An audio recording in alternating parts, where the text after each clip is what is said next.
Boa noite a todos. Nós hoje vamos falar sobre a lição de número 80 da Fonte Viva de Emmanuel.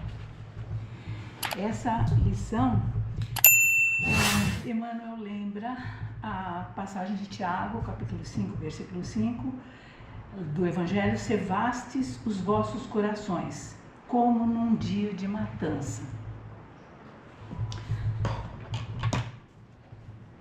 Eu acho que o importante, primeiro, é a gente tentar entender, né, o que é, porque é uma palavra que a gente não é muito usual, né, no dia a dia, corações cevados mesmo, né? Então, a tradução com foco na Bíblia é saciar, nutrir, mimar os próprios desejos. Do que a gente está falando? Quando falamos de saciar ou alimentar somente os nossos próprios desejos, a gente fala de luxúria, de egoísmo. E o que Emmanuel tenta nos dizer nessa lição é que comumente nós alimentamos as nossas vidas pelos bens materiais. E é justo, né, que nós cuidemos da nossa vida. Nós já estamos realmente com um progresso bastante intenso, né? E conhecemos o asseio, conhecemos as normas de saúde, enfim, que nós cuidemos realmente da melhor forma que nós conseguimos, dos nossos lares, dos nossos corpos, enfim, da melhor forma possível que nós conseguimos. Mas Emmanuel nos pergunta exatamente, mas será que nós damos a mesma atenção, segue assim da mesma forma, com a mesma intensidade, na mesma proporção em relação às nossas necessidades espirituais?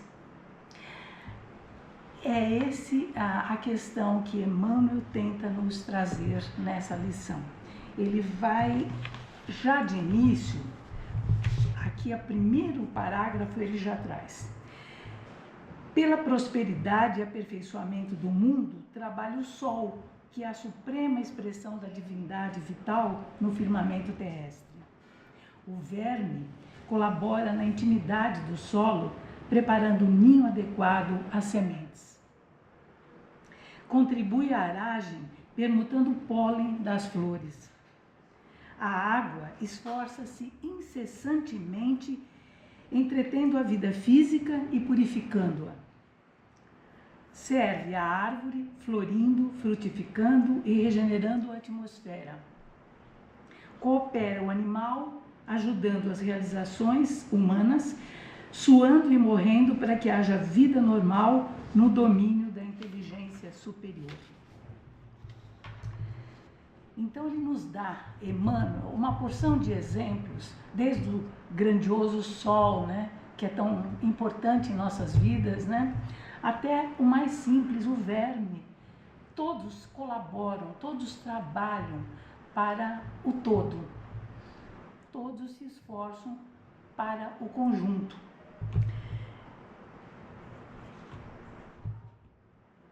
E ele faz essa afirmação, acabando de dar esse exemplo todos, ele diz: infectível, indefectível, aqui, lei do trabalho rege o universo. Indefectível, lei do trabalho rege o universo. Indefectível é sinônimo do quê? De infalível, incontestável, imperecível, fiel, sólido, constante e inabalável. Tudo isso é indefectível. Em outras palavras, é uma lei imutável, onde não se mexe, inflexível. A importância da lei do trabalho é uma lei natural. Então é muito importante que nós procuremos conhecer o conteúdo do que se diz sobre a lei do trabalho no próprio Livro dos Espíritos. Eu até cito a vocês, porque é um trechinho pequeno, mas para o nosso tempo realmente eu não conseguiria. Eu gostaria até muito de ler aqui, porque ela nos dá, no Livro dos Espíritos, nos traz assim com muita clareza o que representa a lei do trabalho nas nossas vidas, no nosso aprimoramento, enfim, e tudo, tudo que é trabalho para nós, a importância do trabalho, a importância das pequenas coisas, das grandes coisas, de acordo com a nossa, digamos, não só a capacidade também, mas o nosso passo, o momento em que estamos, né? Então, ali é importante que vocês leiam, inclusive eu coloquei aqui, é a pergunta no Livro dos Espíritos, de 674, aqui tá vendo? É bom a gente ter o quadro para escrever essas coisas, porque depois quem quiser saber a pergunta, eu repito depois, né, do 674 a 685. Lá fala-se sobre a lei do trabalho. É esse trecho pequeno, não é muito grande. Dá em 10 minutos, com um pouquinho de boa vontade, a gente lê e se informa. E é muito importante a gente conhecer o enfoque espírita sobre o que é a lei, o que representa ela para nós, o que nós podemos fazer, enfim, todos os aspectos a bordo, né? Agora, tem um outro local aqui, deixa eu ver aqui o número que é para eu procurar, porque decor é só o... O Vladimir que sabe decorar os números das perguntas do Livro dos Espíritos, né? Eu acho que estou falando fora do microfone. Então, que número que é, meu Deus? Estou perdida aqui, marquei aqui. 643. Na 643 está lá, já é num pedacinho próximo, mas é outro local, né? Fala sobre as leis naturais. Então, essa 643... sobre as leis naturais, ela pergunta: haverá quem, pela sua posição, não tenha a possibilidade de fazer o bem? É uma das perguntas que a gente se faz, né? Às vezes a gente não pode fazer uma coisa, não pode fazer outra, tem pessoas que têm mais dificuldades, né? E o Livro dos Espíritos responde o quê? Não há quem não possa fazer o bem. Somente o egoísta nunca encontra ensejo de o praticar.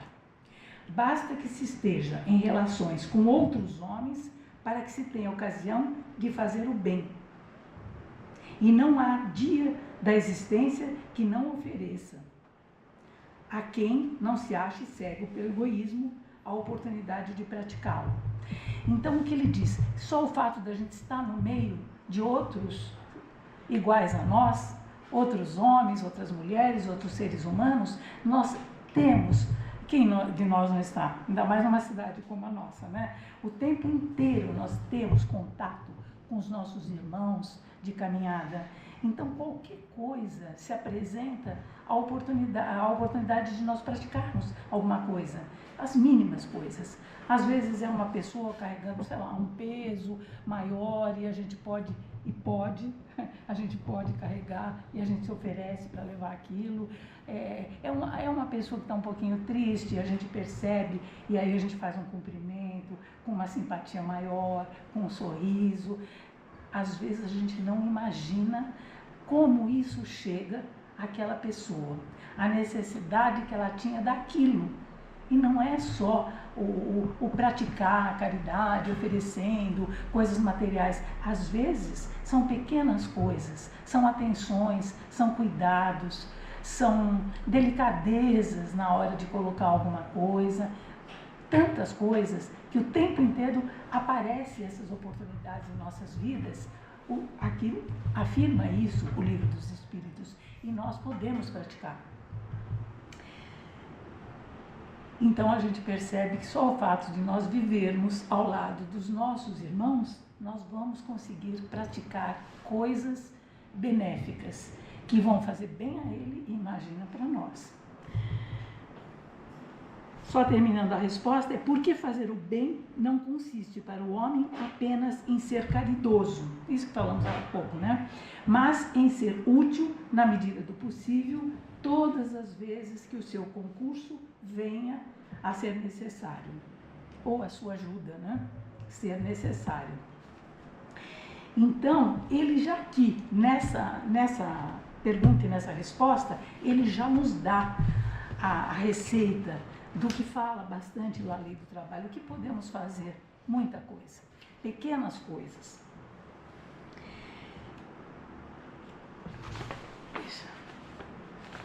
vou fazendo as anotações para tentar não pular muito o assunto para vocês, porque o tempo é bem curto, né? Tudo isso que nós fazemos, pequenas ou grandes coisas, ela vai de encontro, como eu falei, à criatura que necessita disso.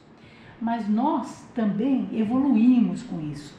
Nós damos um passo adiante, porque quando nós estamos naquele momento praticando aquele ato de amor, de carinho, de solidariedade, nós estamos deixando o nosso egoísmo de lado. E a gente vai deixando aos poucos, até que nós um dia vamos deixar de ser egoístas o suficiente para evoluirmos bem mais rapidamente, né? Nós trazemos esse egoísmo, tá ainda bastante infiltrado em nós. Ainda outro dia eu estava ouvindo sobre isso, porque a gente traz, quem fomos nós lá atrás? Nós tivemos o tempo das cavernas, por exemplo, que nós tínhamos que lutar por cada pedaço de carne, por cada pedacinho de alguma coisa, e nós nos acostumamos com esse egoísmo, com essa luta, com essa dificuldade em ganhar as coisas, com violência. Mas nós evoluímos, estamos evoluindo cada vez mais, e nós temos que assumir essa evolução, porque a tecnológica, toda essa acontece, mas é importante que a moral também aconteça para que possa acompanhar toda essa evolução, porque é natural que se desenvolva primeiro a tecnologia, primeiro o avanço científico, e depois a gente vai com a moral caminhando paralelamente o melhor possível para conseguir chegar ao mesmo patamar. Aquelas asas famosas que Emmanuel cita, né? A da moral e a da tecnologia, né? Mas nós percebemos ainda que existe muito egoísmo ainda em nós, e que nós precisamos ir combatendo e usando de todas as técnicas possíveis. Não deixa de ser uma técnica essa de colocar em prática no nosso dia a dia, em todos os momentos que nós conseguirmos fazer alguma coisa em prol do próximo, porque é dessa forma que a gente vai anulando esse egoísmo em nós. Eu me lembrei, inclusive, nessa hora, deixa eu falar, porque assim, muito longe, ainda dá um pouquinho, muito longe. Eu lembrei de uma história, um conto que eu li, até num livro interessante, mas fala sobre uma escola de crianças deficientes, e que eles se reuniam sempre para fazer datas comemorativas com os pais, os mestres, e promoviam gincanas e tudo mais. E um dia eles promovem uma corrida. Então as crianças vão correr para alguém ganhar, né? Tem os prêmios lá na frente, e que alguém iria ganhar. Então eles se colocam em fileira, tudo, e depois na hora do sinal, saem todas ao mesmo tempo correndo. Mas quando eles estão alguns passos na frente, eles percebem que uma coleguinha caiu. Ela caiu e ficou triste, chorando, porque já viu que ela não ia conseguir concorrer. E eles param todos, olham para ela e tudo. Aí, para surpresa dos pais, dos mestres, de todo mundo que estava lá, eles voltam todos, pegam a menina, levantam, dão o braço para ela, e no fim todos eles dão os braços e correm todos eles para a chegada. Todos ficaram felizes da vida porque chegaram todos juntos. Naquela inocência deles, todos ganharam. Eles ficaram muito felizes, eufóricos até, e deram uma grande lição para todos aqueles pais que estavam lá, para todos aqueles mestres que estavam lá. Perceberam que a felicidade deles era muito grande, ganhando todos juntos. Porque ninguém se sentiu culpado, ninguém se sentiu triste, muito menos como uma coleguinha que tinha caído. Então eles deram uma demonstração de amor, de carinho muito grande, de falta de egoísmo, né? Então a gente percebe que realmente é o que nos diz o Evangelho, que a chaga da humanidade nessa nossa fase é o egoísmo. Então é ele que nós precisamos combater bastante. Nós temos ainda, a gente percebe no nosso dia a dia, infelizmente, muitas dificuldades em nosso planeta, né? Lutas, incompreensões, crimes, guerras, que ainda acontecem o tempo todo e ainda nós vemos esses vestígios de egoísmo, né? Então nós queremos trazer o progresso, a felicidade para esse nosso mundo. Todos nós queremos, mas a gente não percebe que é nas pequenas coisas, nessas pequenas ações que formam esse conjunto que vai mudar o mundo. Quem vai mudar o mundo somos nós. Não será uma varinha de condão ali que vai ser aquela mágica e muda. É nós que vamos mudar. Nessas pequenas ações nossas do dia a dia, como diz aqui, são pequenas ações às vezes a gente nem consegue ter capacidade de fazer uma grande ação. Mas essas pequenas contam muito, porque elas mudam tudo. Elas passam exemplo, elas passam felicidade, elas passam uma porção de coisa na hora que elas estão sendo realizadas. E isso é o que vai contagiando, o que vai se alastrando pelo nosso meio, aonde nós estivermos. E a gente pode lembrar sempre que ajudando aquele nosso próximo, que talvez esteja alguns passos até atrás de nós, mas é essa mudança que nós precisamos cultivar. São pequenas atitudes, mas que nos aperfeiçoam, porque nós vamos evoluindo, vamos acostumando a deixar o egoísmo um momento, mais outro momento, e quando percebemos, nós estamos bastante adiante, trazendo mais felicidade e contagiando de uma forma que finalmente vamos, como disse Jesus, os mansos herdarão a terra. Então nós vamos aperfeiçoando tudo à nossa volta. Com esses exemplos, com essas ações, é que nós vamos modificar esse mundo que tanto a gente quer ver mudando lá adiante. Então são coisas ao nosso lado, feitas por nós, que vão fazer essa grande modificação. Eu acho que é isso o recado que eu tinha para dar sobre essa lição do Emmanuel. E ele analisou muito bem, né? Essa passagem. Muito obrigada pela atenção de vocês, que a gente possa colocar no nosso dia a dia um pouquinho só dessa vontade enorme que tem esse plano espiritual de nos ajudar, de colaborar com nossa evolução, com o nosso progresso.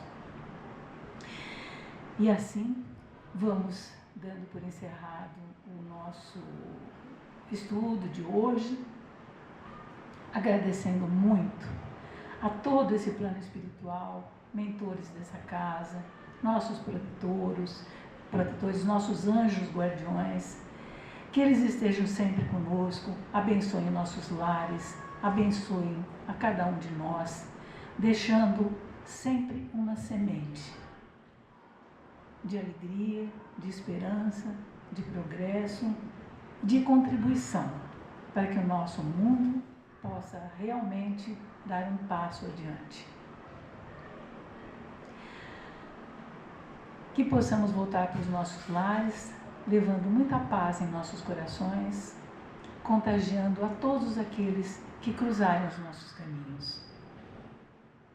Mentalizemos Jesus, mentalizemos Maria, nossa Mãe extremada, que nos protegem, que nos abençoem, que insistem em nós seguirmos adiante, dando passos mais firmes e mais em direção à nossa própria felicidade. Que a paz de Jesus esteja conosco hoje e sempre. Graças a Deus.